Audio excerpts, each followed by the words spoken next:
नमस्कार व्यूअर्स, मैं हूं अमीश देवगन और आप देख रहे हैं सीएनबीसी आवाज। और सीएनबीसी आवाज के टक्कर के आज के एडिशन में बात होगी जाति की और बात होगी उस पर हो रही पॉलिटिक्स की। जीवन में कर्म का बड़ा महत्व होता है और गीता में कहा गया है कि कर्म का फल जरूर मिलता है, लेकिन आज की सियासत का कर्म जाति और धर्म के इर्द गिर्द घूम रहा है। सबको सत्ता वाले फल की खूब इच्छा है। शायद इसलिए राहुल गांधी ने जाति जनगणना का जो मुद्दा लोकसभा चुनाव में छेड़ा था, वो अब नेताओं, अभिनेताओं और मिस इंडिया की जाति पूछने तक पहुंच गया है। दूसरी ओर योगी आदित्यनाथ ने जातियों में बटे हिंदू समाज से एकजुट होने की अपील कर डाली है। योगी आदित्यनाथ ने बांग्लादेश की याद दिलाकर कहा है कि बटोगे तो कटोगे, लेकिन लोकसभा चुनाव के दौरान वोट जिहाद की अपील करने वाले नेताओं को योगी आदित्यनाथ की अपील में विभाजनकारी सोच नजर आ रही है। इसी बीच मुस्लिम धर्मगुरु मौलाना साजिद रशीदी ने बेहद आपत्तिजनक बयान दिया है।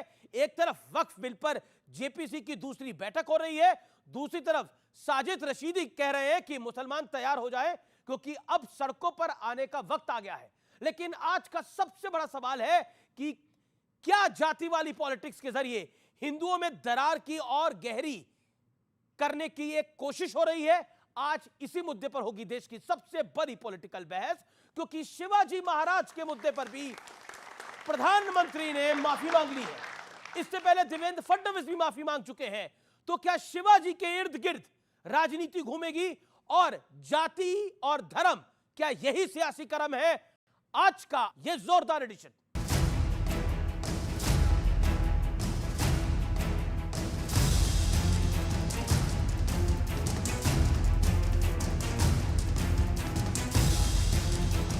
महाराष्ट्र में सिंधुदुर्ग में शिवाजी महाराज की प्रतिमा गिरने के बाद जो सियासी तूफान मचा हुआ था, उस पर पीएम मोदी ने आज बहुत बड़ा बयान दिया है। छत्रपति शिवाजी महाराज ये सिर्फ नाम नहीं है, हमारे लिए छत्रपति शिवाजी महाराज आराध्य देव है। मैं आज सर झुका करके मेरे आराध्य देव छत्रपति शिवाजी महाराज की उनके चरणों में मस्तक रख के माफी मांगता हूं। इससे पहले CM Eknath Shinde, deputy CM Devendra Fadnavis और डिप्टी सीएम अजीत पवार शिवाजी महाराज की प्रतिमा गिरने पर माफी मांग चुके हैं, जबकि उद्धव गुट इस मसले पर महाराष्ट्र सरकार को घेर रही थी। सिर्फ माफी से तो काम नहीं चलने वाला प्रधानमंत्री जी। आपके मुख्यमंत्री को इस्तीफा देना चाहिए, उप मुख्यमंत्री को इस्तीफा देना चाहिए, क्योंकि यह प्रश्न सिर्फ मूर्ति का नहीं है, ये हमारी अस्मिता का प्रश्न है।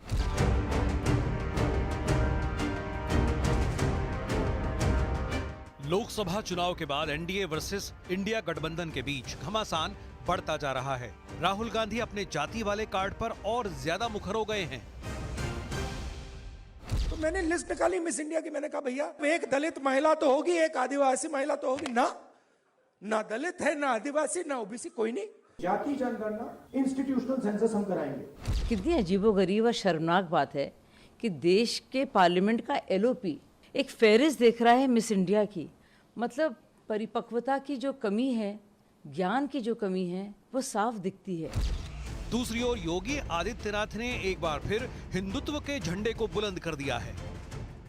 राष्ट्र से बढ़कर के कुछ नहीं हो सकता और राष्ट्र तब सशक्त होगा जब हम एक रहेंगे, नेक रहेंगे, तभी नेक रहेंगे।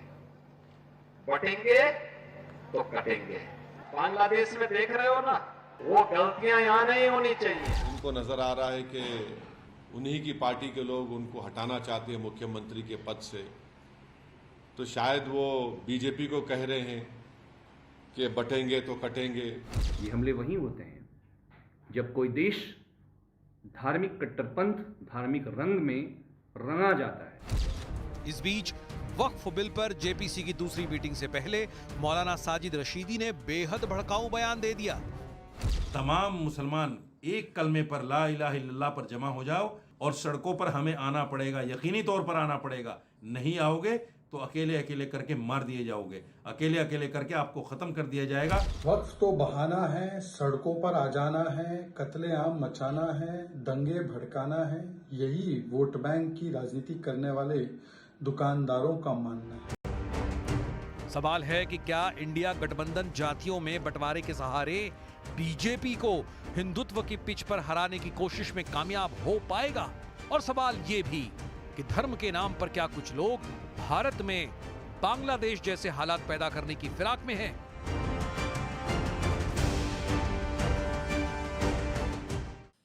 तो स्वागत है आपका आर पार की इस बहुत बड़ी चर्चा में। आज की इस बहुत बड़ी चर्चा में आप सबका अभिनंदन है। आज की चर्चा के मुद्दे क्या हैं? जातिगत जनगणना की मांग वोट के लिए या सामाजिक विकास के लिए? वोट जिहाद की मांग करने वाले हिंदुओं के एकजुट होने वाली अपील का विरोध क्यों कर रहे हैं? वक्फ के नाम पर क्या मुसलमानों को भड़काया जा रहा है, हिंसा के लिए प्रेरित करा जा रहा है? यह बड़ा प्रश्न है। और शिवाजी और सावरकर पर कौन सच बोल रहा है, कौन झूठ बोल रहा है? क्या वाकई शिवाजी का मुद्दा एक बड़ा मुद्दा बन गया है? इन तमाम मुद्दों पर आज चर्चा होगी और मेरे साथ चार बड़े दिग्गज हैं इस पर चर्चा करने के लिए। जोरदार तालियों के साथ अभिनंदन करिए डॉक्टर सुधांशु त्रिवेदी का, member of parliament Bharatiya Janata party के और लोकप्रिय प्रवक्ता। मेरे साथ डॉक्टर अनुराग भदौरिया हैं, उनका अभिनंदन है, प्रवक्ता हैं समाजवादी पार्टी के। मेरे साथ विवेक श्रीवास्तव हैं, लेता है लेफ्ट पार्टी के। मेरे साथ स्वामी दीपांकर जी हैं, आध्यात्मिक गुरु हैं। जोरदार तालियों के साथ इनका भी अभिनंदन है। तो आप तमाम लोगों का स्वागत है। शुरुआत आप ही से कर लेते हैं डॉक्टर सुधांशु त्रिवेदी। जाति और धर्म यह सियासी कर्म है, लेकिन शिवाजी को लेकर जो प्रधानमंत्री ने माफी मांगी है और कहा है कि हम तो वाकई दुखी हैं इसको देखकर कि जो शिवाजी की प्रतिमा गिर गई, लेकिन जो सावरकर को गाली देते हैं वो कब माफी मांगेंगे? देखिए, माननीय प्रधानमंत्री जी ने कहा है कि छत्रपति शिवाजी महाराज उनके लिए आराध्य देव के हैं, आराध्य देव हैं, और इसलिए उस घटना के लिए उन्होंने कहा कि मैं अपने आराध्य देव के चरणों में शीश झुकाकर माफी मांगता हूं। मगर मैं देश की जनता को यह भी बताना चाहता हूं कि यह घटना कहां की है? सिंधुदुर्ग की। सिंधुदुर्ग में जानते क्या हुआ था? आज तक इंडिया की नेवल एक्सरसाइज जो होती थी वो हमेशा एक पर्टिकुलर जगहों के ऊपर होती थी। पिछले साल पहली बार सिंधुदुर्ग में हुई, क्योंकि सिंधुदुर्ग छत्रपति शिवाजी महाराज की नेवी का हेडक्वार्टर था। यह इस बात का प्रमाण है। नंबर 2, भारत की नौसेना के झंडे के ऊपर एक हिस्से में यूनियन जैक आज तक बना हुआ था। यद्यपि अटल जी की सरकार ने उसे हटाया था, मगर फिर सोनिया जी की छत्रछाया में बनी सरकार ने उसको दोबारा स्टैब्लिश कर दिया था। उस झंडे से, नौसेना के झंडे में से वो हटाकर वो जो पंचकोणीय सील लगाई गई है वो छत्रपति शिवाजी महाराज की नौसेना की सील थी। ये इस बात का प्रमाण है कि मोदी जी के टाइम में शिवाजी महाराज को लेकर किस प्रकार की, और मैं आज के जनरेशन को बताना चाहता हूं, बहुत से लोगों को पता ही नहीं होगा, हम आजाद हुए थे 47 में, पर आपको पता भारत का नेवल चीफ किस साल तक अंग्रेज रहा है? 57। 10 साल तक भारत की नौसेना का चीफ अंग्रेज रहा। 50 साल तक नौसेना के झंडे के कोने के ऊपर यूनियन जैक रहा, जिसे अभी हटाया गया और सिंधुदुर्ग में वो एक्सरसाइज की गई। यह दर्शाता है कि शिवाजी महाराज के कार्यों को लेकर किस प्रकार की भावना हमारे मन में है। और फिर मैं एक बात कह देना चाहता हूं, जो लोग आज शिवाजी की बात करते हैं, तो शिवाजी ने और शिवाजी महाराज के राज कवि भूषण ने जो लिखा है छत्रपति शिवाजी महाराज के लिए, उस पर यकीन करते हैं? उनके लिए लिखा गया, राखी हिंदुवानी हिंदुआन का तिलक राख्यो, स्मृति पुराण राखो वेद धुन सुनी में, और शाही के सपूत शिवराज शमशीर तेरी, दिल्ली दल दाब के दीवाल राख्यो दूनी में। जिन्होंने दिल्ली को दबाकर अपना स्टेटस उससे दुगना करके रखा, इनसे पूछिए हिंदू हिंदुआनी की बात पे विश्वास रखते हैं? शिवाजी महाराज ने रायगढ़ के किले में शपथ ली थी, अप्रैल आई थिंक 1666 और समथिंग, जिसमें उन्होंने कहा था कि हिंदू साम्राज्य बनाना है। उनके साम्राज्य का नाम था हिंदवी स्वराज, और बाद में उस साम्राज्य का नाम था हिंदू पद पातशाही। मगर आप सोचिए, ये घड़ियाली आंसू बहाने वाले लोग वास्तविकता में अगर शिवाजी की का मान सम्मान बढ़ाने का काम किया है, तो ईमानदारी से भारतीय जनता पार्टी और मोदी जी की सरकार ने, एक लाइन और कह दूं जी, हमने तो औरंगजेब के नाम की सड़क यहां से हटाई थी, जो शिवाजी के लिए अपशब्द कहता था। परंतु इन लोगों ने औरंगजेब के पूरे खानदान के नाम पे सड़कें लुटियन जोन में रखने वाले लोग आज जब शिवाजी के लिए ऐसी बात करने की बात करते हैं तो मन में दुख उत्पन्न होता है। पॉइंट। ओके, मैं रुक करता हूं। मेरे साथ कई सारे मेहमान हैं यहाँ पर, विवेक श्रीवास्तव और अनुराग भदौरिया। पहले अनुराग भदौरिया बोलना चाह रहे हैं। अनुराग भदौरिया, क्या आपको लगता है, क्योंकि अबू आजमी भी आप ही की पॉलिटिकल पार्टी से आते हैं, वो बाला साहब ठाकरे के बारे में क्या कहते थे, बाकी सबके बारे में उनका क्या विचार था, वो मुझे बताने की जरूरत नहीं है। औरंगजेब की कब्र पर फतीहे पढ़ने वाले आज शिवाजी की बात कर रहे हैं। खैर उस पे अभी जाएंगे तो हम जिन्ना पे भी चले जाएंगे। जिन्ना की मजार पे जाने वाले कौन लोग थे, तो क्या हाल हुआ उनका? मेरी बात तो सुन लो, अब बोलने तो दोगे, आप उनको बोलने दिया, मुझे बोलने दीजिए, इतना लोकतंत्र तो होना चाहिए। मैं कि जिन्ना की मजार पे जाने वाले इनके ही नेता थे लाल कृष्ण आडवाणी जी, वही सबसे पहले गए, तब इनको नहीं कोई बात याद आई। और महाराज छत्रपति महाराज जी की मूर्ति गिर गई, करोड़ों रुपए की आपने बनाई, और वो चंद हवा में, कहते हवा की स्पीड में वो मूर्ति गिर गई, तो भ्रष्टाचार किसने किया? मूर्ति बनाने में, महाराज शिवाजी महाराज की मूर्ति बनाने में आप भ्रष्टाचार कर रहे हैं। और उसके बाद वो मंत्री जिस डिपार्टमेंट का आपने हटाया क्या, बर्खास्त किया क्या? इतना बड़ा जिसकी बात, जिसको सोच सोच के हम लोग बड़े हुए छत्रपति महाराज की कहानी सुन सुन के, और उनकी मूर्ति में भ्रष्टाचार करेंगे आप, उसके बाद उनके उसका जो मंत्री डिपार्टमेंट का आप हटाएंगे नहीं। 1950, 1917, 1800 पता नहीं कहां चले गए। अरे आपको सीधी सी बात थी कि भ्रष्टाचार मूर्ति की बात कर रहे हैं, शिवाजी के महाराज की बात होगी तो 1700 में नहीं जाएंगे, फिर टोकने लगे, उसको ऐसे बोल रहे हैं जैसे कि कोई मजाक हो गई। अरे शिवाजी की बात होगी, मंत्री हटाइए, मंत्री हटाइए, आप इस ढंग से मजाक की बात करने लगे, पता नहीं कहां चले गए, ये दर्शाता है कितना सम्मान है। मंत्री, लेकिन आपके रग रग में बसता है, मंत्री हटा कैसे देंगे? छत्रपति शिवाजी की बात करी, शिवाय की बात करी, और छत्रपति शिवाजी की बात करेंगे तो इतिहास में जाना पड़ेगा। जाना पड़ेगा, लेकिन मंत्री जिसने भ्रष्टाचार किया, जिसकी वजह से शिवाजी की मूर्ति गिरी, वो नहीं हटेगा, भ्रष्टाचार चलता रहेगा। कमाल की बात कर रहे हैं आप ही। इतिहास की नींव पे ही भविष्य मुझे खड़ा हो बोलने सकता है। दोगे कि यानी भाई, इनके बाप दादा, इनके नगर दादा नहीं होते तो आज ही इस दुनिया में नहीं होते। अरे बात तो करने दो, काहे चिल्ला रहे हो? मैं चिल्ला नहीं रहा, आपको पॉइंट बता रहा हूं। शुरू कर दिया। अगर आपके बाप दादा, अगर आपको भी बोल रहा हूं, अगर आपके पिताजी, एक सेकंड अनुराग भदौरिया, एक सेकंड, एक रैपिड फायर राउंड कर लेते हैं।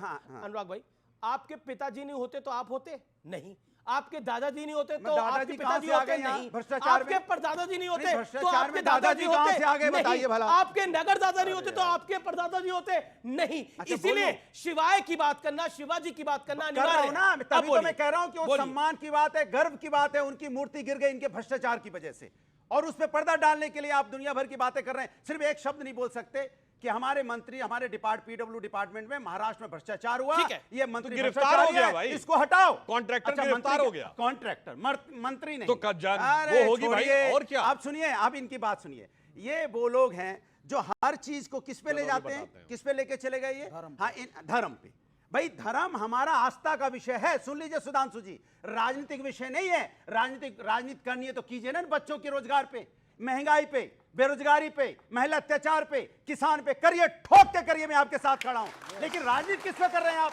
राजनीति कर रहे हैं, राजनीति किस पे कर रहे हैं? धर्म के नाम पे मत कीजिए, धर्म के नाम पे हमें मत बांटिए। हम सुनिए, हम ना हिंदू है, ना मुस्लिम है, ना सिख है, ईसाई है, हम हिंदुस्तानी हैं। गर्व से कहते हैं हम भारतीय हैं। आप भी गर्व से कहो, क्यों बांटते हैं? अनुराग आपने अपनी बात को रखा। अब okay, Sudhanshu Trivedi, then Vivek ji, I will come to you. को जवाब देना चाहता हूं। भाई बता रहे हैं, बोल रहे थे शिवाजी महाराज के बारे में, फिर कहने लगे हिंदू नहीं है। अरे हिंदू साम्राज्य बनाया था उन्होंने, और मैं जवाब देना चाहता हूं। अभी जो बोलूंगा इसका ये जवाब नहीं दे पाएंगे। शिवाजी के राजकवि ने शिवाजी के राज्य के लिए लिखा है, कुंभकर्ण असुर अवतारी औरंगजेब, काशी और प्रयाग में दुहाई फेरी रब की, तोड़े देव देवालय शहर मोहल्ले के रे, लाखों मुसलमान किए माला तोड़ी सब की, और काशी करबला होती, मथुरा मदीना होती, शिवाजी ना होते तो सुन्नत होती सबकी। बिल्कुल सही। ये समझिए पुरखों के साथ क्या होने वाला था। और मैं पूछना चाहता हूं, औरंगजेब के साथ हो कि नहीं? ये कहेंगे काशी में भी औरंगजेब की मस्जिद के साथ खड़े हैं, मथुरा में भी औरंगजेब की मस्जिद के साथ खड़े हैं। अब आइए मैं रोजगार के ऊपर बात करता हूं। बताइए, आपकी सरकार के समय कितने एम्प्लॉयमेंट प्रोविडेंट फंड स्कीम थी?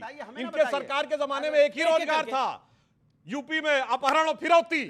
सपा के टाइम में अपहरण और फिरौती का ही रोजगार चलता था। सपा के टाइम में कट्टे बनने की खबर आती थी, और अब हमारे इंडस्ट्रियल कॉरिडोर में, जो डिफेंस कॉरिडोर में BrahMos intermediate range ballistic missile Lucknow में बन रहा है। ये देखिए, एक बात ये है कि आप लोग जातिगत जनगणना की बात कर रहे हैं जी, और उसके नाम पर वोट मांग रहे हैं जी। तो ये जातिगत जनगणना के नाम पर वोट मांगते मांगते मिस इंडिया की जाति तक पहुंच गए हैं आप लोग।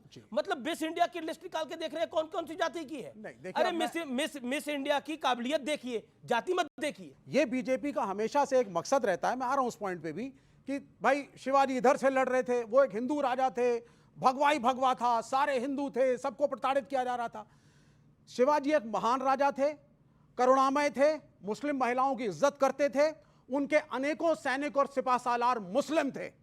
ये चेक करिए आप लोग जाकर के, और ये कोई हिंदू वर्सेस मुसलमान की लड़ाई नहीं थी। सुनिए सर, नहीं अब मैं रैपिड रिस्पॉन्स में, आप चेक कर लीजिए उसको। उनके मेन सिपह सालार और अनेकों सैनिक मुस्लिम थे, लड़ाई राजाओं में थी, दिल्ली की सल्तनत को चैलेंज किया था, और सब शिवाजी का सम्मान करते हैं। लेकिन इसको हिंदू बनाम मुस्लिम करना गलत है मेरे हिसाब से, ऐतिहासिक तौर पे। अब मिस इंडिया के बारे में एक कमेंट राहुल गांधी जी ने किया, सबने कहना शुरू कर दिया, अरे साहब ये तो कह रहे हैं कि मिस इंडिया के कंटेस्ट में जो महिलाएं पार्ट लेंगी, लड़कियां पार्ट लेंगी, ओबीसी की इतनी हो, एससी की इतनी हो। ये नहीं कहा उन्होंने। अरे सर देश में तो चला लेंगे, इंटरनेशनली कैसे चलाएंगे ना सर? ये ओबीसी है, इसको मिस, अरे उन्होंने कहा ही नहीं, यूनिवर्स बना दो। उनका ये एससी है, इसको आप मिस वर्ल्ड बना दो। ऐसे नहीं होता ना सर। उनका इंप्लीकेशन अलग था। उनका ये कहना था कि ये जो बड़े तबके के कॉन्टेस्ट हैं, ये जो बड़े तबके के कॉम्पिटिशंस हैं, मैं छोटी सी बात कहता हूं आपसे, आज आप इंजीनियरिंग की कोचिंग की फीस पता करिए, 5 से 7 लाख रुपए है। बड़े बड़े कोचिंग इंस्टीट्यूशंस की 1-1 साल 2-2 साल की लेते हैं। तो अगर हम ये कहें कि साहब इस कोचिंग में एक पर्टिकुलर वर्ग के, पर्टिकुलर जाति के लोग जिनके पास पैसा और रसूख है, उनके बच्चे कोचिंग ले पाते हैं, बाकियों के नहीं ले पाते, क्या गलत है? तो मतलब आप इसके भी पक्ष में होंगे कि बॉलीवुड की जो फिल्में बनती है, हीरोइन का नाम आता है, बगल में जाति भी लिखी, हम ये कह रहे हैं कि बगल में जाति भी लिखी जाए, लड़कियां स्टारिंग राजकुमार राव यादव। मैं ये कह रहा हूं पिछड़े वर्ग की जातियों की लड़कियों का, दलित लड़कियों का रिप्रेजेंटेशन होना चाहिए। ठीक है, वो क्योंकि वो कमजोर तबके से हैं। ठीक है, ओके, ये उनके पास पैसा नहीं है कि वो उसमें लड़ पाए। और मैं आता हूं स्वामी दीपांकर, अब बॉलीवुड की फिल्में आएंगी तो उसके बगल में एक जाति आनी चाहिए, मिस इंडिया की जाति भी बतानी चाहिए। हर्ज क्या है इसके अंदर? बस इतना समझ लीजिए, इतना सा हर्ज है कि बस नहीं चल रहा है, माथे पे चिपका दें। बस नहीं चल रहा, माथे पे चिपका दें। आप सोचिए कि जिस देश में जाति का कभी जिक्र तक नहीं था, वो देश समूचा जातियों में बांट कर रख दिया।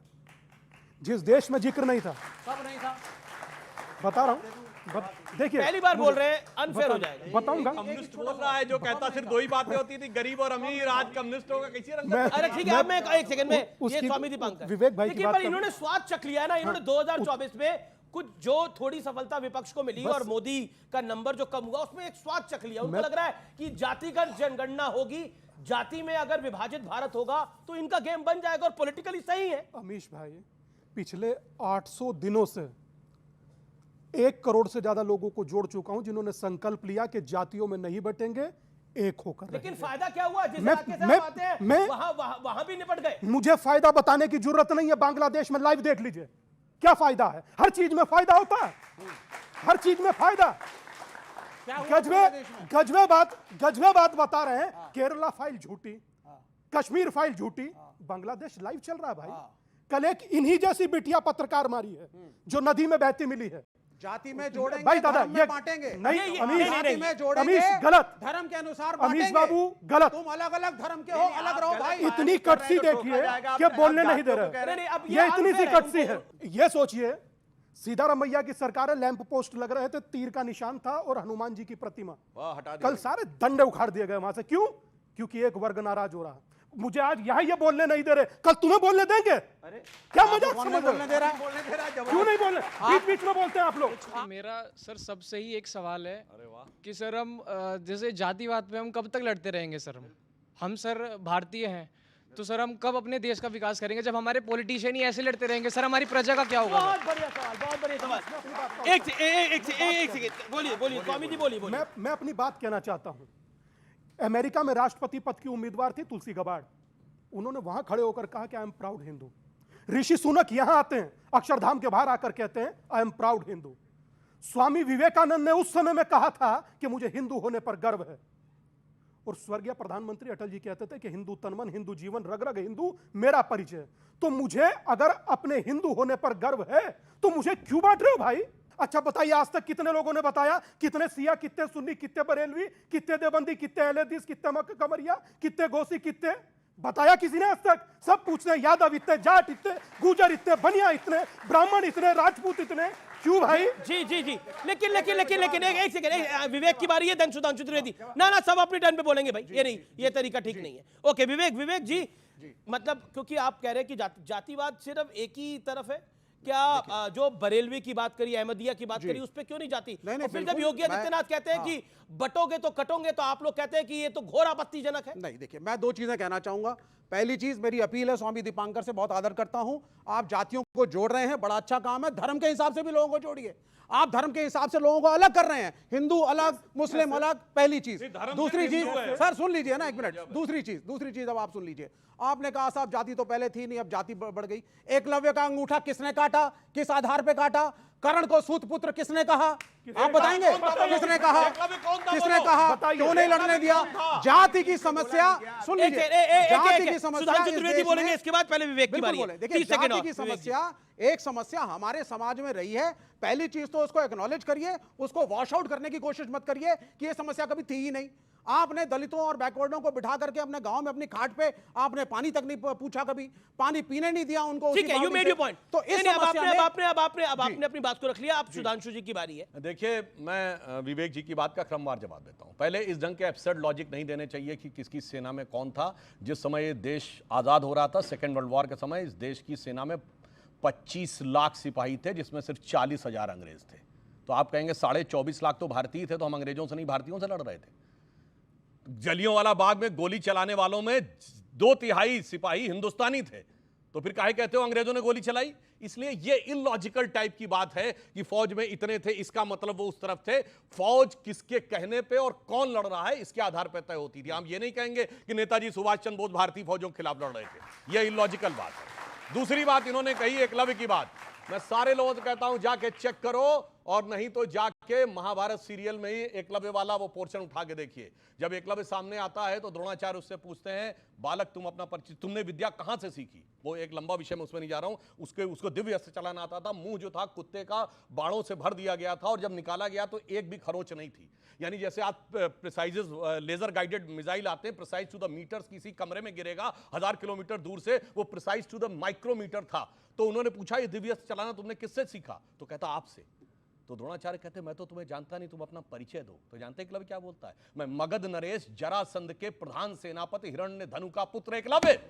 वो कोई सामान्य ट्राइबल नहीं था, हिज फादर वो the chief of armed tribal था, और ये इतिहास ट्राइबल था। बीच में नहीं, ये मैं आपको मौका दूंगा, आपको मौका दूंगा। इसका मतलब ट्राइबल आर्मी चीफ होते थे, फिर ट्राइबल सर। अरे भाई वो आदिवासी था और इसीलिए उसका अंगूठा काट लिया गया। ट्राइबल है आप तो आर्मी चीफ होते थे, जातिवाद था।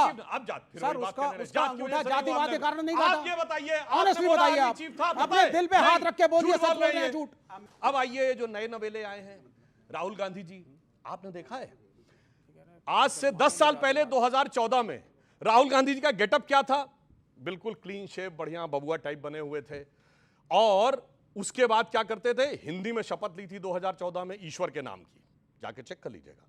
उसके बाद 2019 आया, उन्होंने कहा उससे काम नहीं बन रहा है तो फिर क्या करें? 2019 के चुनाव में कुर्ते उड़ते के ऊपर जनेऊ पहनो, तिलक लगाओ, फिर पुष्कर से निकलते हुए राजस्थान में अपनी जाति नहीं गोत्र भी बताओ। आज तक आप लोगों को नेताओं की जाति पता होगी, उपजाति और गोत्र नहीं पता होगा, वो भी प्रेस कॉन्फ्रेंस में बताया गया हो, ऐसा नहीं पता होगा। अब आइए, उसके बाद लगा अब इससे काम नहीं चल रहा है, कहीं कुर्ता उड़ता जनेऊ छोड़ो, अब हाफ शर्ट पहन लो, काल मास की तरह दाढ़ी बढ़ा लो, और उसके बाद कहना शुरू करो। आप देखिए 2024 में अब ईश्वर के नाम की शपथ नहीं है हिंदी में, अब अंग्रेजी में शपथ है, वो भी swear in the name of God नहीं है, अब सॉलेमनली अफर्म है। इतना बदलता आदमी आपने कोई नहीं देखा होगा, और क्यों बदले ये भी मैं बता रहा हूं। आप जाके, और मैं कहूंगा विवेक जी को तो उसका समर्थन करना चाहिए।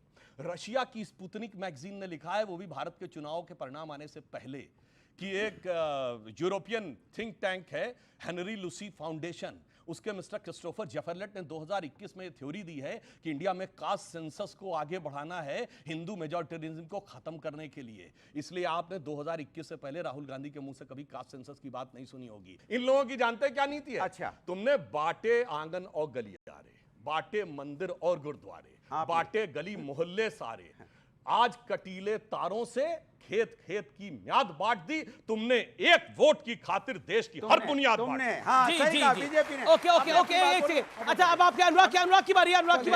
अनुराग, ये तो ओपन है कि आपकी पॉलिटिकल पार्टी समाजवादी पार्टी, जैसे बीएसपी मुस्लिम दलित एमडी उनका था, एमवाई मुस्लिम यादव आपका था, तो और आपका है।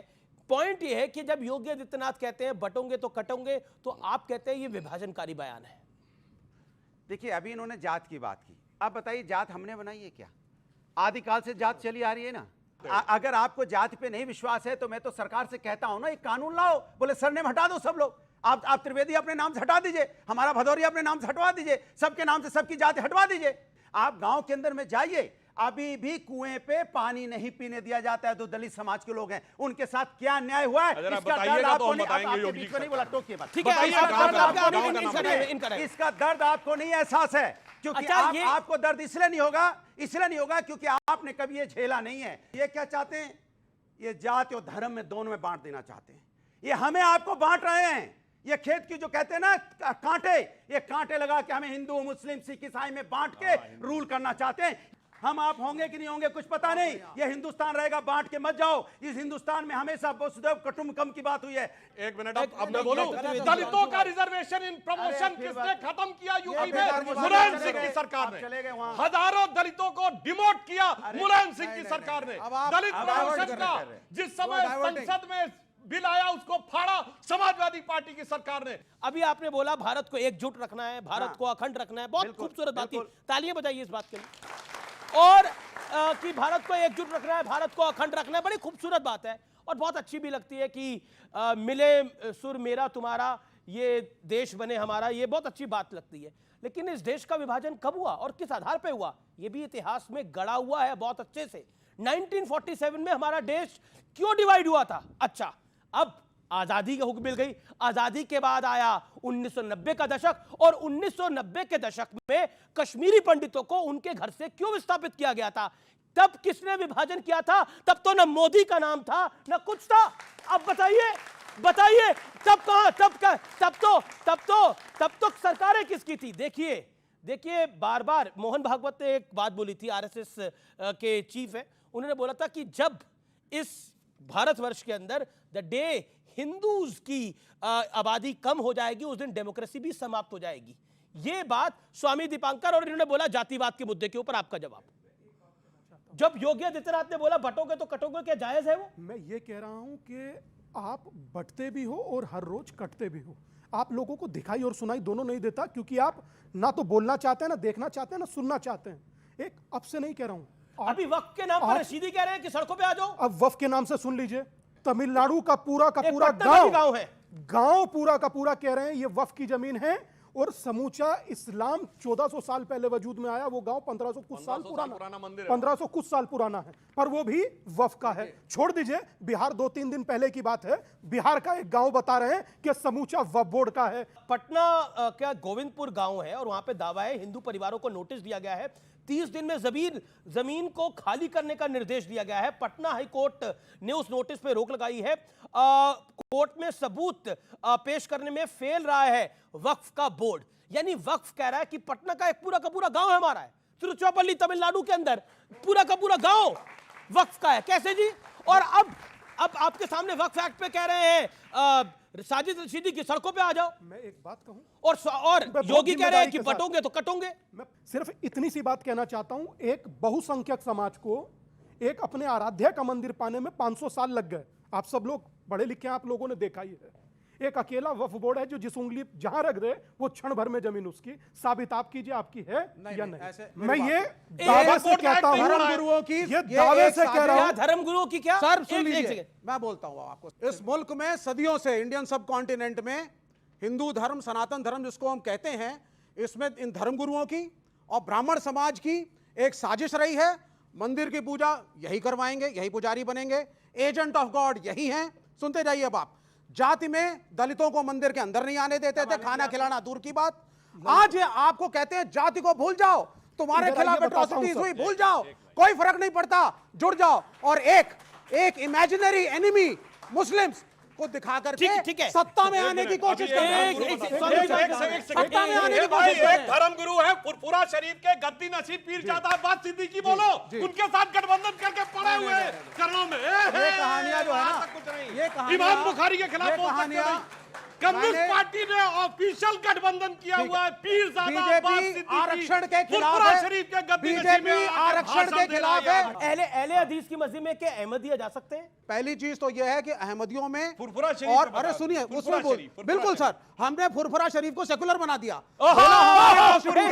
हमारे कॉन्स्टिट्यूशन को अग्री करोगे? हम तुम्हारी तरह थोड़ी ना, हम आपकी तरह धर्म पे लड़वाने नहीं है। हम तो कहते हैं सारे हिंदू धर्म गुरुओं को, मुस्लिम धर्म गुरुओं को धर्म व्यक्तिगत है, तुम्हारे और ईश्वर के बीच की यात्रा। फुरफुरा शरीफ गद्दी नशीन सेकुलर और स्वामी दिवंकर कॉमनल, ये भगवा चोले वाला स्वामी कॉमनल और फुरफुरा शरीफ का गद्दी नशीन सेकुलर, वारी सेकुलर सियासत इस देश की मान गए, मान गए। 47 में पाकिस्तान बनाया, 90 में कश्मीरी हिंदुओं को विस्थापित कराया, वारी सेकुलर सियासत, वारी सेकुलर सियासत। फुरफुरा शरीफ कहां है? सुनिए एक मिनट, फुरफुरा शरीफ पश्चिम बंगाल में है। ये सेकुलर की बात कर रहे हैं। पश्चिम बंगाल सरकार का मंत्री फरहाद हाकिम ओपनली बोल चुका है, जो मुस्लिम नहीं है वो किस्मत के मारे हुए हैं, वो बेकार है। औकात नहीं एक नेता से सुनवा दे। वो तो फिर हरिद्वार वही फिरहाद हाकिम कह चुका है कि बंगाल में कुछ इलाके मिनी पाकिस्तान बन गए। मेरे को आपसे ये पूछना था कि आप जातिवाद खुद करे जा रहे हो, लेकिन आप बांट भी तो खुद ही रहे हो। बांट भी तो खुद ही रहे हो। ओके, और किसी का सवाल? जी क्या सवाल है? हम हिंदू बनने के लिए तैयार और हैं भी, लेकिन ये कब होगा कि जब मोदी जी और योगी जी ये आके बोलेंगे कि दलित और ब्राह्मण के घर में शादी होगा? मैं पूछना चाह रहा हूँ कि जैसे हम लोग 80% जो है हम लोग की पॉपुलेशन हिंदू, उनमें हम लोग ये डिवाइड करना चाहते हैं कास्ट सेंसस करके, क्या हम लोग 100% पूरी जो हम लोग की पॉपुलेशन है उसको हम लोग इकोनॉमिक सर्वे करके उसके जो बैकवर्ड, जो इकोनॉमी में बैकवर्ड है, उनको अपग्रेड नहीं कर सकते हैं? मेरा एक और सवाल ये था कि इस मतलब डिवाइड जैसे हम हो गए हैं, तो ऐसे ही पाकिस्तान बांग्लादेश अलग हो गया, तो मैं ये चाहता हूँ कि सर ऐसा ना हो कि हमारा देश भी बढ़ जाए। जातिगत जनगणना से देश में एक समृद्धि आ जाएगी, देश के अंदर कोई गरीब नहीं रहेगा, दलितों को उनका खोया हुआ हक जो कि काफी सालों से नहीं मिला, जैसा डॉक्टर भदौरिया कह रहे हैं, वो मिल जाएगा।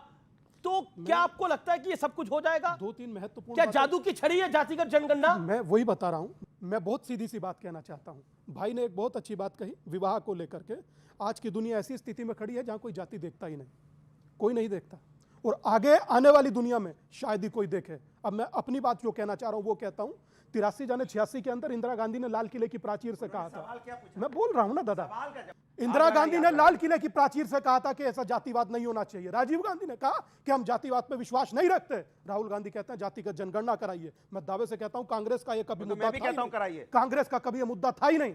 दूसरी महत्वपूर्ण बात कहने जा रहा हूं कि आज जातियों में बांटने की बात चल रही है। ये कहते हैं कि 20% हमारा और 80 में बंटवारा। इसी विचारधारा के साथ प्रत्येक हिंदू को जातियों में बांटने का और धर्म के नाम पर बात चलती है, धर्म के नाम पर बात चलती है। 80 में बंटवारा, 20 श्रीमत अनुराग कुछ कह रहे हैं, बोलने दीजिए। स्वामी जी बताइए किसने कहा? ये बताइए, गलत बोल के चले जाएंगे। दादा नेशनल टीवी में मुझे बोलने तो दीजिए। गलत बोल रहे हैं। वो राम रहीम को रिसीव करने जा रहे हैं, मुझे बोलने डिस्टर्ब कर रहे हैं। ये बात है, राम रहीम को रिसीव करने जा रहे हैं, सरकार को रिसीव करने जा रहे हैं, अनुराग की बात डिस्टर्ब कर रहे हैं। एक सेकंड, बहुत रोचक सा शब्द है।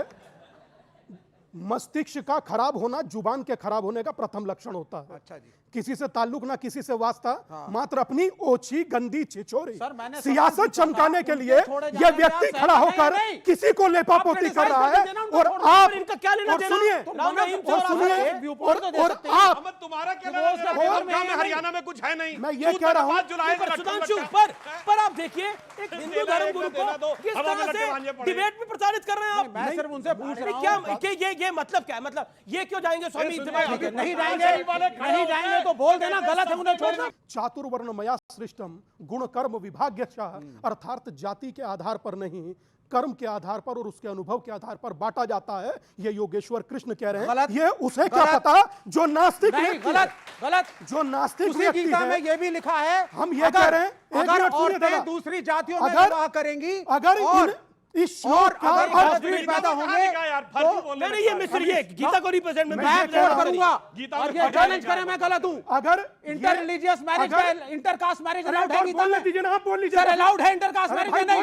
नहीं अलाउड है। उसमें मेंशन है, कोई भी उसमें महिला अलग से शादी मेंशन करेगी है तो उसकी वही जात मानी एक महिला जाएगी, अपनी उसकी जात जन्म से से शादी कर सकती है। सीज़फायर गीता में यह जरूर लिखा है कि कर्मों का फल जरूर मिलता है, तो ध्यान रखिए इस बात को बस। ओके, और यकीन मानिए कर्मों का फल बीजेपी को मिलेगा, और यकीन मान कर रहे हैं और तो सत्ता से बाहर जनता जीतेगी, कर्मों का फल मिलेगा। यही है आज का विषय में, यही है जाति और धर्म और सियासी कर्म। जी जी, कर्मों का फल मिलेगा, नीचे लिखिए कर्मों का फल मिलेगा। बीजेपी डिवाइड रूल करना चाहती है, अब बीजेपी को कर्मों का फल मिलेगा। स्वामी दीपांकर जी ने जो बोला, मैं इंदिरा गांधी जी की वो क्लिप सुना देता हूँ। हाँ, निकालिए। जातिवाद में नहीं है। मैं तो चाहूंगी कि ये शब्द हम हटा दें अपने देश से। हाँ, ये कौन है? राहुल गांधी जी की दादी जो कहती थी जात पे ना पात पे, इंदिरा जी की बात पे मोहर लगेगी हाथ पे। अब राहुल गांधी आए, पुरखों की बात को रख के लात पे, पार्टी ले आए फुटपाथ पे। हमारे पहले कानून मंत्री जिन्होंने संविधान बनाया बाबा साहब अम्बेडकर थे। आप में से बहुत लोगों को पता है कि पाकिस्तान का पहला कानून मिनिस्टर भी एक दलित समाज के जोगिंदरनाथ मंडल थे, और वो भी इसी झांसे में आ गए थे कि जातियों में विभाजित होकर एक जाति को लेकर मुस्लिमों के साथ कॉम्बिनेशन करके हम चले जाएंगे, और वो पाकिस्तान चले गए थे। उसके बाद उन्होंने दलितों के साथ जो अत्याचार देखा है, उसके लिए मैं कहूंगा जोगिंदरनाथ मंडल का लियाकत अली की कैबिनेट से जो इस्तीफा है, जाके नेट पे पढ़ लीजिए, वो आपको दर्द से साथ बयान करेगा कि बटेंगे तो कटेंगे नहीं, बटने के बाद दर्दनाक ढंग से कटेंगे, ये दिखाई पड़ता है। मैंने एक एक चीज विद हमारे पहले शिक्षा मंत्री मौलाना आजाद थे, हवा में नहीं बोली है। डॉक्टर अम्बेडकर की किताब कोट की है, जोगिंदरनाथ मंडल का इस्तीफा कोट किया है। सवाल ये है कि सवाल इस देश की जब आजाद हुआ, सबसे पहले शिक्षा मंत्री थे अब्दुल मौलाना आजाद थे ना। सुनो, मौलाना आजादी थे ना इस देश के शिक्षा मंत्री थे। जी जी जी। आप नाम भूल गए थोड़ा, पर याद है उनको। आप हमारे हिंदुस्तान को बार बार कंपेयर करते हो पाकिस्तान से, बार बार कंपेयर करते हो बांग्लादेश से। अरे हिंदुस्तान को कंपेयर करना है तो अमेरिका से करो। हम बांग्लादेश और पाकिस्तान से कंपेयर करके हमारे बीच में आप नफरत की आग भोके यहाँ आग डाल के सत्ता पे काबिज होना चाहते हैं। अब हमारे जनता की बात नहीं करेंगे, हमारे अधिकार और हित की बात नहीं करेंगे, जनता के अधिकार और हित की बात है। एक सेकंड, और आप बार बार जो हिंदू मुस्लिम की बात करते हैं, मैंने बहुत देर तक सोचा, फिर मैंने याद किया कि इनको याद दिलाएं कि महाराज छत्रपति शिवाजी महाराज की बात हो रही है, उनके सेनापति में कौन कौन लोग थे, सुन लीजिए। नोट नहीं, अभी मैंने लिखा। सिद्दी हिलाल थे, यहाँ पे दौलत खां थे, इब्राहिम खां थे, काजी हैदर थे, सिद्दी इब्राहिम थे, सिद्दी खवाब थे, नूर खान नेगी थे, शाम खान थे, दाऊद खान था, मदारी मेहता थे। ये वो लोग थे जो हमारी सेना में थे, वो शिवाजी महाराज की सेना में थे। उस समय सब लोग मिलके लड़ाई लड़ रहे थे। ये किससे लड़ रहे थे? मुगलों से। और मुगल क्या थे? महान थे। किसने कहा मुगल महान थे? किसने कहा मुगल महान थे? राष्ट्रपति भवन में मुगल गार्डन था, अब वो अमृत उद्यान हो गया है। राष्ट्रपति भवन में मुगल गार्डन था। ये बात क्यों कह रहा हूँ? ये वो लोग हैं जो हमारे आपके बीच में नफरत बो के सत्ता पाना चाहते हैं। आपके मुद्दों पे बात नहीं करेंगे। मणिपुर बेटियों के साथ अन्याय होता रहे, चुप मार के बैठे रहे। सुन लीजिए, उत्तर प्रदेश के अंदर जन्माष्टमी के दिन 2 बेटियों को पेट से झूला देखा गया, ये चुप मार के बैठे रहे। बिहार के अंदर बेटियों के साथ अन्याय होगा, मैं बोल रहा हूं तो गलत है क्या? सुधांशु जी, इस देश में पहली दलित सरकार बनी एब्सोल्यूट मेजॉरिटी के साथ 2007 में मायावती जी की उत्तर प्रदेश में। उसने क्या नारा लगाया था? चढ़ गुंडन की छाती पर मोहर लगाओ हाथी पर। गुंडे किसके लिए बोला था? बीजेपी के लिए। बीजेपी के लिए। सरकार मुलायम सिंह की थी यार। अब इतना झूठ बोलने लगता है आदमी। मुलायम की सरकार थी और उन्होंने कहा समाजवादी पार्टी के गुंडे मेरी जान लेना चाहते थे। ये अदालत की कार्रवाई में रिकॉर्डेड है। भाई इतनी आसानी से कोई लाख करे चतुराई कर्म का लेख मिटा। अरे भाई बस इन्होंने इंदिरा गांधी की तारीफ की तो कई इंदिरा गांधी तारीफ नहीं, मैंने तो कई अच्छी थी। आपने मायावती जी की तारीफ की, कहिए मायावती जी अच्छी थी, दलित महिला थी, देश की सबसे अच्छी मुख्यमंत्री थी। बोलिए आप। हम बोल रहे हैं कि मुख्यमंत्री चलो तुम कह रहे हो इंदिरा गांधी सबसे अच्छी प्रधानमंत्री थी। बोलो इंदिरा गांधी अच्छी थी, महिला थी, तो मुलायम सिंह को जेल में डाला तो अच्छी थी। मुलायम सिंह को जेल में डाला तो अच्छी थी। अच्छी थी, सुन लीजिए अभी इंदिरा जी की बात हुई, जवाब मैं पूछ रहा हूँ, आप कहो अच्छी थी। इंदिरा गांधी 95 में कांग्रेस समर्थन से मुलायम सिंह मुख्यमंत्री थे, याद भी नहीं रहता यार। अरे मैं किसने जिताया था? काशीराम जी को। किसने जिताया था काशीराम जी को? लोकसभा इटावा से कब जीते थे? नहीं ये बताइए कब जीते थे भैया? कब जीते थे? उसी के बाद उसके बाद उनकी हत्या की कोशिश की। आजादी के बाद आजादी गठबंधन में जीत के दिलाया था उन्हें संसद में पहुंचाया था आदरणीय नेताजी ने। मेरा निवेदन है, आपने क्योंकि बोला इंदिरा गांधी बहुत अच्छी थी, इंदिरा गांधी ने बहुत अच्छा काम किया, महिला, अरे भाई महिला ही है इंदिरा गांधी। एक सेकंड बिल्कुल मैं कह रहा हूँ, आपने तारीफ करी इंदिरा गांधी जी की तारीफ करी, तो मुलायम सिंह यादव जी को जेल में डाला था तब भी अच्छी थी इंदिरा जी? मैं बता रहा हूँ, नहीं जवाब दीजिए, हाँ या ना में बोलिए, हाँ या ना में बोलिए। इमरजेंसी लगाई थी, उनकी नीतियों का हमने विरोध किया और कमाल की बात है, नीतियों का विरोध करते थे, नेता का समर्थन कर रहे हैं, खुद कंफ्यूज है भाई जबरदस्त तरीके से। कमाल की बात है, नीतियों का विरोध है, नेता का समर्थन है, इनके नेता को जेल में डाला फलाना, लेकिन फलाना बहुत बढ़िया आदमी था, लेकिन हम ये कह भी नहीं सकते। अंदर से कुछ और बाहर से कुछ और नजर आते हैं, बाखुदा शक्ल से आगे आप लोग खुद समझ पाते हैं।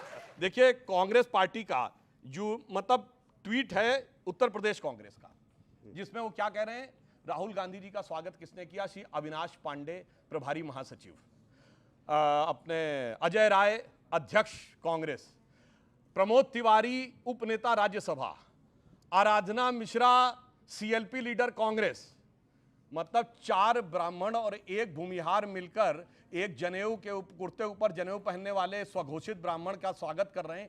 इस फोटो में नहीं जात पूछी उन्होंने।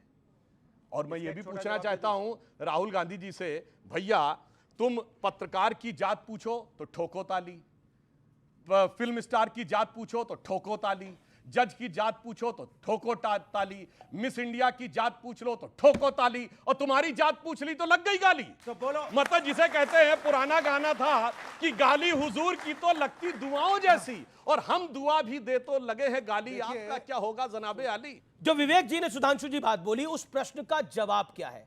कि इन्होंने बोला कि करण को भी तो सूत पुत्र कहा जाता था, और योगी आदित्यनाथ क्यों कह रहे हैं कि बटोगे तो कटोगे? मैं ये भी पूछना चाहता हूं राहुल गांधी जी से, भैया तुम पत्रकार की जात पूछो तो ठोको ताली, फिल्म स्टार की जात पूछो तो ठोको ताली, जज की जात पूछो तो ठोको ताली, मिस इंडिया की जात पूछ लो तो ठोको ताली, और तुम्हारी जात पूछ ली तो लग गई गाली। तो बोलो, मतलब जिसे कहते हैं, पुराना गाना था कि गाली हुजूर की तो लगती दुआओं जैसी, और हम दुआ भी दे तो लगे हैं गाली, आपका क्या होगा जनाबे आली?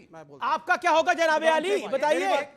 इनकी आ गई 37, इनका एक सेकंड, ये विवेक की बात, विवेक जी की बात है, पूछा भी नहीं था उनकी जात, अपने आप क्या होगा मुंह पे ले लिया। देखिए ये आपका अमिताभ बच्चन का ही गाना है ये, आपका क्या होगा जनाबे आली? हमारी तो एंट्री हो चुकी है, इनके जाने का कहां पर धीरे उसको छोड़िए, इनसे ये पूछिए कि ये पूरी कथा कहानी करने के बाद, और ये वो जो महाराज जी साइड में खड़े हैं, इन समरी ये कहना क्या चाहते हैं? अभी तक क्या किसी को पता नहीं चला। ये किसी को नहीं पता चला, ये क्या कहना चाहते हैं मैं बता देता हूं। जाति कभी थी ही नहीं। भगवत गीता में जो वर्ण व्यवस्था लिखी है उसका एक अलग इंटरप्रिटेशन।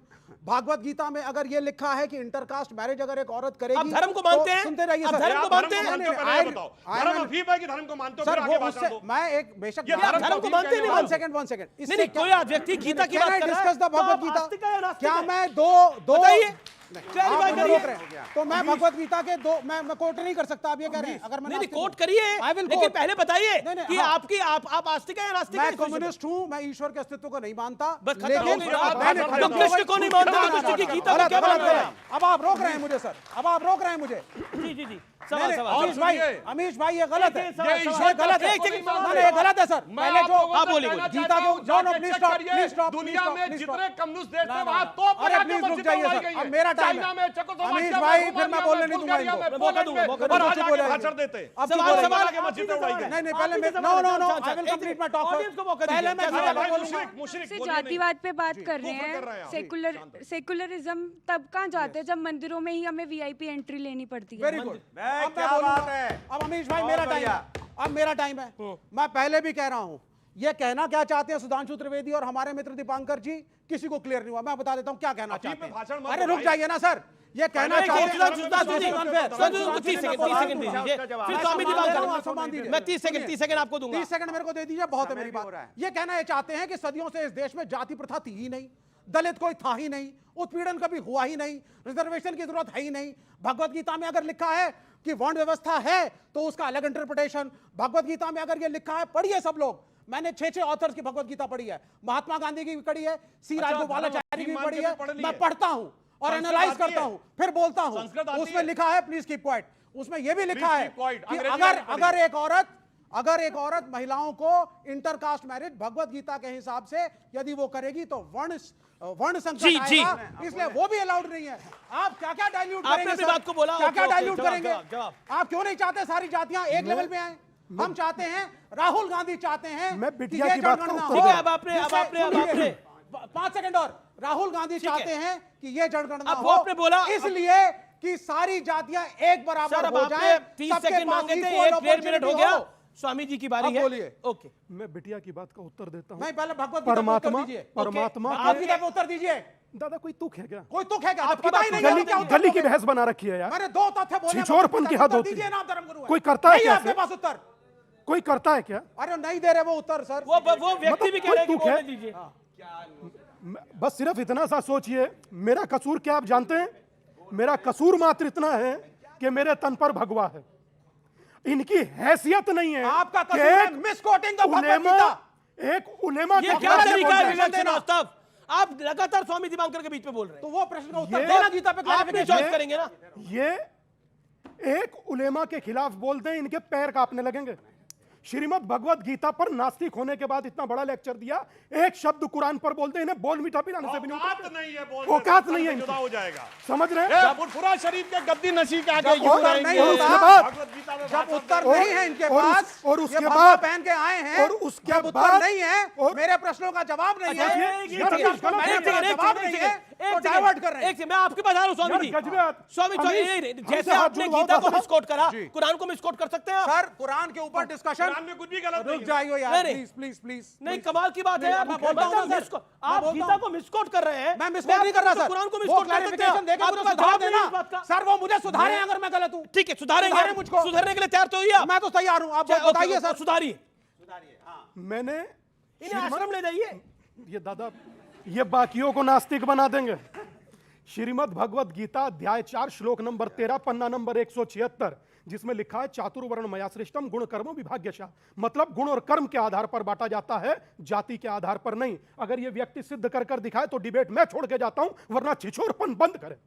करिए साबित। इंटरकास्ट मैरिज से बोलिए। करिए, शांत होइए, शांत होइए, शांत ये होइए। साबित करिए। हाँ, ये इसलिए पित्ती ना पित्ती का शोर बड़ा मेरा यार लगा भोकाल काटने। इसके साथ ये भी लिखा है कि एक वर्ण एक जाति की महिला, और मैं एक बात आपसे कहना चाहता हूं, मनुष्य या पुरुष इंटरकास्ट मैरिज नहीं कर सकता, उसकी जाति में संकट आएगा। वर्ण संकट शब्द एक सेकंड बोले, उसमें लगातार बोल रहे हैं आप। हर बात पर चर्चा कर, हर बात पर बोलना, हर बात पर रिएक्शन देना। जब बात धर्म की हो तो एकाग्र होकर रहना, वरना ये कल तुम पर हंसेंगे। इस बात को याद रखना। अब मैं बात कहना चाहता हूं, 1931 जाति थी 2500 कुछ, आप कर रहे हैं 2024 जाति 6500 कुछ, 2500 से ज्यादा कर दिया। इनका क्या कल्याण किया कि 6 से 12 करना चाह रहे हैं? इनका क्या करिएगा? जी अभी सुनिए, अभी मैं एक चीज सुनाता हूं। अभी देखिए इनकी औकात सामने आ जाएगी। ये सुनिए, जाकिर नायक। अब जाकिर नायक कहां से आ गए? जाकिर नायक कहां से आ गए भाई? हम तो गीता की बात कर रहे थे ना। भाई चिल्लाइए नहीं, कोई गलत बात नहीं होती। हर बात में चिल्लाना शुरू कर दे रहे हैं। मैं फैक्ट बताने की कोशिश कर रहा हूं। सुनिए, ओके, कुरान को कोट कर रहा है, तुम्हारी औकात हो तो बोलना। बताता हूं, सुनिए। ये सब क्या था? अब ये मुंह में फेविकोल डाल लेंगे दोनों। सुनाने में लगे सब लोग। अब नहीं कोई बोलने का। कोर्ट उन्होंने किया, क्लैरिफिकेशन मैंने दिया। अब नहीं कोई बोलने का। इंटेलेक्चुअल डिस्कशन नहीं होना चाहिए। भाई क्या तरीका है ये भाई? डर दिखाओ और सत्ता में रहो। सुनिए, ईश्वर का डर सदियों से दिखाते रहे और सत्ता में रहे। चिल्लाओ नहीं, बात सुनो, उसके बाद जवाब देना। डर दिखा के सत्ता नहीं मिलेगी। सुनना पड़ेगा भाई। The Quran mentions, wherever you find a kafir, into bracket Hindus, wherever you find a kafir, you kill them. बोलो, वो सूरा सिपारा कोट करके कह रहा है काफिर और इंटरप्रिटेशन का स्कोप नहीं छोड़ा। इन्हें ब्रैकेट हिंदूज किल देम। औकात है बोलने की। बोल देता हूं ना, औकात है बोलने की। बोल देता हूं ना। आपने गीता के बारे में बोला, गीता के बारे में पहली चीज आपने गीता के बारे में बोला, कुरान के बारे में। और जो ये कह रहे हैं, एक मिनट पूरी बात मेरी होने दीजिए। 10 सेकंड। और मैं डॉक्टर अंबेडकर की किताब कोट कर रहा हूं, हु वर शूद्राज। मैं कोई बात हवा में नहीं बोलता। Chapter number 1, page number 1 paragraph number 3 उन्होंने लिखा है there is no connection of Vedic age Shudras with the modern schedule caste. अब बताओ उससे ज्यादा तुम जानकार हो। मैं बता देता हूं, अब बता देता हूं, अब बता देता हूं। अब उत्तर सुनिए, अब उत्तर सुनिए, अब उत्तर सुनिए, अब सुन लीजिए ना, आप चिल्लाइए मत। मुसलमान कलमा नहीं पढ़ सकता सर, मस्जिदों के शांत हो ऊपर जाओ, गुंबद नहीं शांत हो हो जाइए, सकते, शांत हो जाइए, शांत हो पब्लिकली जाइए। रमजान नहीं रख Cool सकते, down। दाढ़ी नहीं रख सकते, क्या बात करने की कोशिश आप सुन लीजिए ना, सुन लीजिए, चाइना में सिकांग प्रोविंस में यही है। आप सबने, ये प्रोविंस में तो ये है सब ना, कुछ कर रहा हूं ना सर, तोप लगा के आप सबने, मस्जिदों अरे में सुन लो यार, आप सबने सुना कि भाई हिंदुओं में 4 वर्ण होते हैं, 10 4 वर्ण होते जाकिर हैं, नायक 4 वर्ण होते हैं, कुरान उस पे में बोल बोलो, रहा हूं ना, कुरान में बोलो रुको, रुक ना। जाओ, अरे तुम रुको, तो कुरान शरीफ मैं के बोलूंगा ना, साथ में मैं बोलूंगा ना, देखिए, गिव मी टाइम, मैं बोलूंगा, मैं कम्युनिस्ट हूं, मैं बोलूंगा। हाँ बोलिए। मैं भाजपाई नहीं हूं, झूठ और सच करे, और ना मैं लड़वाता हूं, मैं कम्युनिस्ट हूं, मैं सच बोलता हूं। जहां पे हम, अच्छा पहले मैं ये बोलूंगा, आप सबने सुना होगा 4 वर्ण, फिर वर्ड पे आ गए, मेरे को बोलने दो ना सर, आपने उसका बोलना, चलिए समय इतना ही है, समय इतना ही है। व्यूअर्स रुकेंगे एक छोटे से ब्रेक के लिए, लेकिन ब्रेक के उस पार एक खटाखट मालामाल करने का ख्वाब दिखाने वाले राहुल गांधी की पार्टी के 2 राज्य फटाफट बेहाल हो रहे हैं। यानी खटाखट और फटाफट, इन 2 शब्दों को याद रखिए। बदहाली की लिस्ट में पहला नाम है हिमाचल प्रदेश का, जहां कांग्रेस का शासन है और कांग्रेस की सरकार ने जो फैसला किया है उसे सुनकर आप हैरान हो जाएंगे, शॉक्ड हो जाएंगे। मुख्यमंत्री सुखविंदर सिंह सुक्खू ने ऐलान किया है कि वो अगले 2 महीने तक वेतन नहीं लेंगे। इतना ही नहीं, उनके विधानसभा क्षेत्र के सदस्यों और मुख्य संसदीय सचिवों ने भी अपना 2 महीने का वेतन छोड़ दिया है। हालात ये हो गए हैं कि मुख्यमंत्री को दूसरे विधायकों से भी यही अपील करनी पड़ रही है। क्या आपने कभी सोचा था कि कोई नेता अपना 1 रुपया छोड़ेगा भाई? लेकिन आज ऐसा हो क्यों रहा है? दरअसल हिमाचल पर आर्थिक बदहाली का पहाड़ टूट गया है, क्योंकि कांग्रेस ने चुनाव के दौरान जो वादे और मुफ्त की योजनाओं का ऐलान किया था वो अब हिमाचल के लिए बोझ साबित हो रही हैं। हिमाचल सरकार 28,000 कर्मचारियों को पेंशन, ग्रेजुएटी और का 1,000 करोड़ रुपया नहीं दे पा रही है। ये सत्य और तथ्य है। हिमाचल का साल भर का बजट 58,444 करोड़ रुपए है, जिसमें से केवल वेतन और पेंशन का पुराना कर्जा चुकाने में व्यूअर्स 42,000 करोड़ रुपए चले जाते हैं। 20,000 करोड़ रुपए सालाना तो सिर्फ ओल्ड पेंशन स्कीम में खर्च हो रहा है। यानी हिमाचल पर बारिश की आपदा के साथ साथ आर्थिक आपदा का बोझ भी आन पड़ा है। यह आर्थिक आपदा है, इकोनॉमिक इमरजेंसी है। आम आदमी पार्टी ने जब दिल्ली में मुफ्त की रेवड़ियों वाला कल्चर शुरू किया था, आपको याद ही होगा, तब प्रधानमंत्री मोदी ने देश को आगाह किया था कि इस फ्री वाले खटाखट कल्चर का भविष्य दिवालियेपन से भरा हुआ है। और आज प्रधानमंत्री मोदी की वो बात बेहद सटीक और फिट बैठ रही है और साबित हो रही है। इस लिस्ट में हिमाचल पहला राज्य नहीं है। कर्नाटक की हालत दिन ब दिन खराब हो रही है। कर्नाटक में महिलाओं को बस में मुफ्त यात्रा कराने का वादा तो किया गया था। Karnataka state road transport corporation को इससे 295 करोड़ का घाटा हो रहा है, इसलिए अब किराए में 20% तक की बढ़ोतरी कर दी गई है। यानी मिडिल क्लास की कमर तोड़ दी गई है। इससे पहले जून में दूध के दाम बढ़े हैं 3 रुपए, पेट्रोल के दाम बढ़ा दिए गए हैं 3 रुपए, डीजल के 3.5 रुपए बढ़ा दिए गए हैं दाम, जबकि पानी के दामों में भी बढ़ोतरी की जोर शोर से तैयारी चल रही है। लोगों को खटाखट वाले सपने दिखाने तो आसान है व्यूअर्स, लेकिन गणित उससे काफी अलग हो जाता है।